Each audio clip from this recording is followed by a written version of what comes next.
চেষ্টা কৰিছো পুনৰবাৰ মহানগৰীত জল বিস্ফোৰণ এইবাৰ পুনৰ জাইকাৰ পানীৰ পাইপ ফুটি জল বিস্ফোৰণ হৈছে কেইবাটা বাসগৃহৰ লগতে শিশুসহ মহিলা আহত হৈছে ইতিমধ্যে সন্ধান নাই এগৰাকী 25 বছৰীয়া যুৱকৰ আৰু এই মুহূৰ্তত হাৰগুলিতে হাহাকাৰ পৰিবেশৰ সৃষ্টি হৈছে হাৰগুলিত পুনৰ জল বিস্ফোৰণ হৈ হাহাকাৰ পৰিবেশৰ সৃষ্টি হৈছে কেইবাটা বাসগৃহৰ লগতে কেইবাখনো ব্যৱসায়িক প্ৰতিষ্ঠান শিশু মহিলা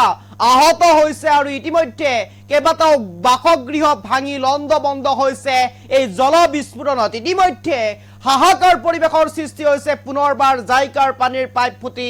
মহানগৰৰ হাৰগুলিত এই মুহূৰ্তত সবিশেষ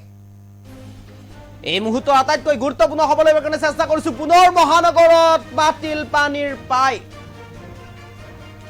জাইকাৰ পানীৰ পাইপ ফাটি কৃত্ৰিম বান আৰু পুৱাই খাৰগুলিত পানীৰ পাইপ ফাটি হাহাকাৰ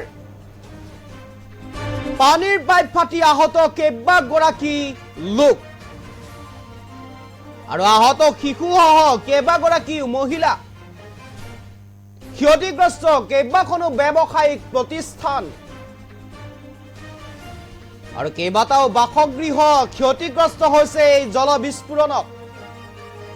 3 দিন পৰ্যন্ত বন্ধ থাকিব গুৱাহাটী মহানগৰত পানীৰ যোগান আৰু ইতিমধ্যে এই কথা ঘোষণা কৰিছে বিভাগীয় কৰ্তৃপক্ষই পাইপ মেৰামতিৰ বাবে 3 দিন বন্ধ ৰখাৰ ঘোষণা বৰ্তমানেও সন্ধানীৰ এগৰাকী 25 বছৰীয়া যুৱক এই মুহূৰ্তৰ আটাইতকৈ গুৰুত্বপূৰ্ণ খবৰ এই মুহূৰ্তত লৈ কাৰণে চেষ্টা কৰিছো পানীৰ পাইপ ফাটি কৃত্ৰিম বানৰ সৃষ্টি হৈছে মহানগৰৰ খাৰগুলিত কেইবাটাও বাসগৃহৰ লগতে ব্যৱসায়িক প্ৰতিষ্ঠান ভাঙি লণ্ডভণ্ড হৈছে শিশুসহ আহত হৈছে মহিলা আৰু লগতে এগৰাকী 25 বছৰীয়া যুৱক ইতিমধ্যে সন্ধান নাই এই জল বিস্ফোৰণত উঠি গৈছে কেইবাটাও শিশু আৰু ইতিমধ্যে এই ঘটনা সংঘটিত হৈছে গুৱাহাটী মহানগৰৰ খাৰগুলিত পানীৰ পাইপ ফাটি জল বিস্ফোৰণৰ সৃষ্টি হৈছে কৃত্ৰিম বানৰ সৃষ্টি হৈছে ইয়াৰ দৃশ্যাংশ মই দেখুৱাইছো দৃশ্যাংশ মই ফুল প্লেটৰ সহায়ত দেখুৱাবৰ কাৰণে আহ্বান জনাম বিচিআৰ টিমক ফুল প্লেটৰ সহায়ত দৃশ্যাংশ দেখুৱাবৰ কাৰণে আহ্বান জনাম এয়া হৈছে মহানগৰৰ খাৰগুলিৰ দৃশ্য আৰু খাৰগুলিত এনেধৰণে এতিয়া পানীৰ পাইপ ফাটি জল বিস্ফোৰণৰ সৃষ্টি হৈছে আৰু এয়া পানীৰ পাইপ ফাটি এক প্ৰকাৰ তাত হাহাকাৰ পৰিবেশৰ সৃষ্টি হৈছে প্ৰায় 50 ফুট উচ্চতালৈ পানী অতিক্ৰম কৰিছে প্ৰায় 50 ফুট উচ্চতালৈ পানী উঠি গৈছে আৰু তাৰ পিছতে এক প্ৰকাৰ হাহাকাৰ পৰিবেশৰ সৃষ্টি হৈছে ৰাতিপুৱাৰ ভাগতে নৱবৰ্ষৰ পহিলা সপ্তাহতে এই ঘটনা সংঘটিত হৈছে মহানগৰৰ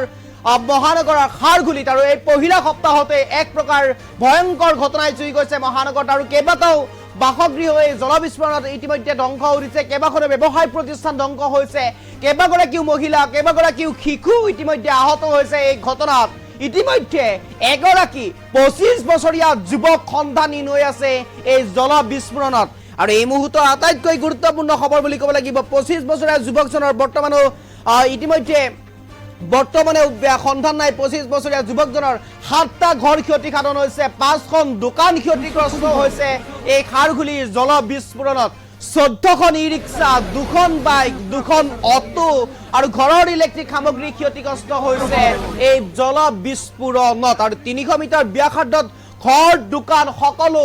চাৰখাৰ হৈ গৈছে ধ্বংস হৈ গৈছে কেইবাখনো ই ৰিক্সা এই জল বিস্ফোৰণত ক্ষতিগ্ৰস্ত হৈছে 300 মিটাৰ ব্যাসাৰ্ধত ঘৰ দোকান ক্ষতিগ্ৰস্ত হৈছে ইতিমধ্যে ব্যাহত হৈছে সেই অঞ্চলত বিদ্যুৎ সংযোগ ব্যাহত হৈ পৰিছে মহানগৰৰ খাৰগুলিত ইতিমধ্যে কেইবাখনো বাসগৃহৰ লগতে কেইবাখনো বাহন ইতিমধ্যে ক্ষতিগ্ৰস্ত হৈছে এক ভয়ংকৰ ঘটনাই কঁপাই গৈছে মহানগৰীৰ খাৰগুলিত ৰাতিপুৱাৰ পৰাই আৰু নৱবৰ্ষৰ পহিলা সপ্তাহতে এই ঘটনা সংঘটিত হৈছে 8 পৰা 10 মিটাৰ বহল গাঁতৰ সৃষ্টি হৈছে খাৰগুলিত আৰু য'ত পানীৰ পাইপ ফাটি জল বিস্ফোৰণ হৈছে সেই স্থানত এক ভয়ংকৰ পৰিবেশৰ সৃষ্টি হৈছে বৰ্তমান সময়ত কেইবাখনো দেখুৱাইছো কেইবাখনো ৰিক্সা কেইবাখনো ইতিমধ্যে 3চকীয়া ৰিক্সা ইতিমধ্যে পানীৰ তলত এয়া কেইবাখনো ৰিক্সা ক্ষতিগ্ৰস্ত হৈছে 3চকীয়া ৰিক্সা ক্ষতিগ্ৰস্ত হৈছে দেখুৱাইছো এই দৃশ্য আমি দেখুৱাবৰ কাৰণে চেষ্টা কৰিছো নিদৰ্শন দৰ্শকৰ বাবে এই দৃশ্য আমি দেখুৱাবৰ চেষ্টা কৰিছো এক ভয়ংকৰ দৃশ্য বুলি ক'ব লাগিব পুনৰ মহানগৰীত এনেধৰণৰ ঘটনা সংঘটিত হৈছে ইয়াৰ পূৰ্বেও খাৰগুলিত এনেধৰণৰ ঘটনা সংঘটিত হৈছিলে ইয়াৰ পূৰ্বে খাৰগুলিত এই ঘটনাক কেইবাগৰাকীও ব্যক্তি আহত হোৱাৰ লগতে মহিলা মৃত্যুৰ মুখত পৰিছিল এই জাইকাৰ পানীৰ পাইপ ফুটি। তাৰ পিছতো যেন বিভাগীয় কৰ্তৃপক্ষৰ গা নলৰিল, তাৰ পিছতো যেন বিভাগীয় কৰ্তৃপক্ষই এক প্ৰকাৰ হেতালি খেলিলে মহানগৰবাসীক লৈ। তাৰ পিছতো যেন এক প্ৰকাৰ বিভাগীয় কৰ্তৃপক্ষই এই কামৰ নমুনা এক প্ৰকাৰ শূন্য হৈ পৰিছে। কাৰণ এবাৰ জলবিস্ফোৰণ হোৱাৰ পিছত মৃত্যুৰ মুখত পৰিছিল মহিলাসহ কেইবাগৰাকী লোক, লগতে আহত হৈছিল কেইবাগৰাকী লোক, বাসগৃহ ভাঙি তছনছ হৈছিলে। তাৰ পিছতো শিক্ষা নললে জল বিভাগে, তাৰ পিছতো শিক্ষা নকৰে জাইকাৰ যিসকল কৰ্তৃপক্ষ আছে সেই কৰ্তৃপক্ষই শিক্ষা নললে। এক প্ৰকাৰ এতিয়া প্ৰশ্ন উত্থাপন হৈছে, কম মানদণ্ডৰ সামগ্ৰী ব্যৱহাৰ কৰাৰ বাবে এনেধৰণৰ ঘটনা সংঘটিত হ'ব পায় নেকি বাৰে বাৰে মহানগৰত। আৰু ইতিমধ্যে আমি এই দৃশ্যাংক লৈ আহিবৰ কাৰণে চেষ্টা কৰিছোঁ। কেইবাগজোপা গছ উভালি পৰিছে, পাহাৰৰ মাটি খহি আহিছে এই জলবিস্ফোৰণত। যি পাহাৰ আছিলে ওচৰৰ যি পাহাৰ, এই পাহাৰ ক্ষতিগ্ৰস্ত হৈছে। কেইবাজোপাও মূল্যৱান গছ খহি পৰিছে, গছ উভালি পৰিছে, পাহাৰৰ মাটি খহি আহিছে জলবিস্ফোৰণৰ ফলত। আৰু ইতিমধ্যে এটা ঘৰ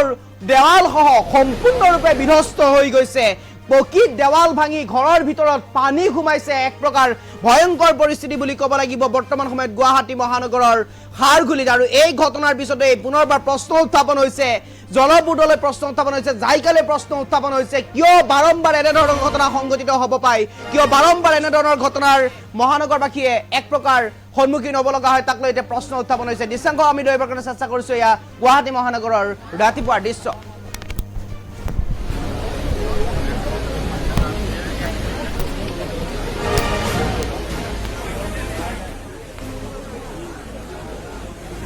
এই পোষ্টৰ ওপৰলৈ কিছুমান ভাবিছোঁ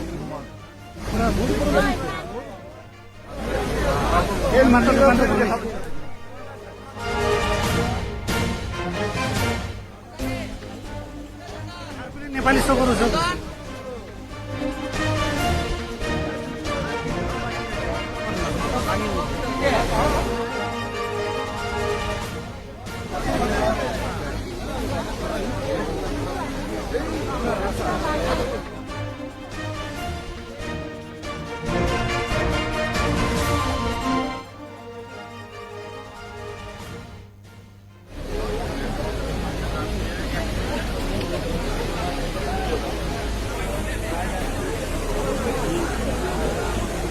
এই পোষ্টৰ ওপৰলৈ কিছুমান ভাবিছোঁ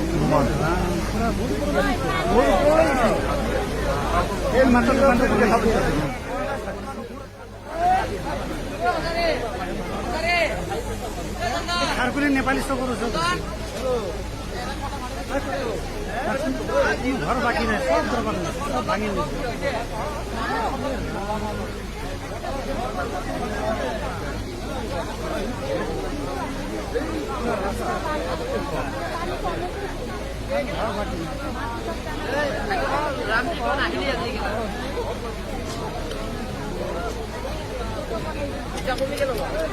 বহুত ওপৰত আছিলে, 200 ফুট ওপৰত, 200 ফুট ওপৰত আছে,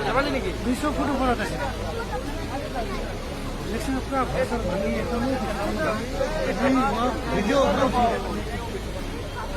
খাৰকুলি নেপালী চক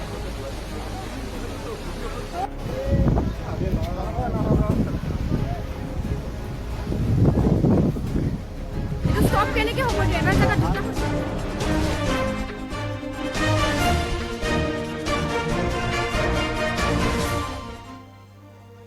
পানীখিনি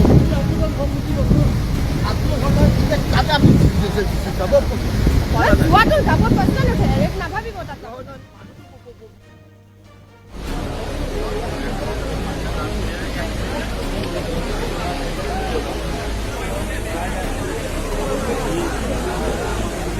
এই পোষ্টৰ ওপৰলৈ কিছুমান ভাবিছোঁ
দ্ৰুতৰ বিপৰীতে